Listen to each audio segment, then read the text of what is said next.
নমস্কার বন্ধুরা, নমস্কার। সবাইকে শুভ সকাল জানাই। আজকে আমরা চলে এসেছি দত্তপুকুর মাছ বাজার। এক এক করে সব রকম মাছই তোমাদের দেখাবো।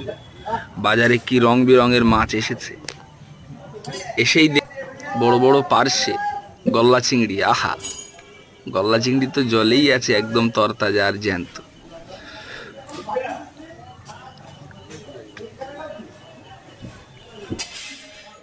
নতুন নতুন ভিডিও পেতে চ্যানেলটি অবশ্যই নিজের বন্ধু ভেবে সাবস্ক্রাইব করে নেবেন।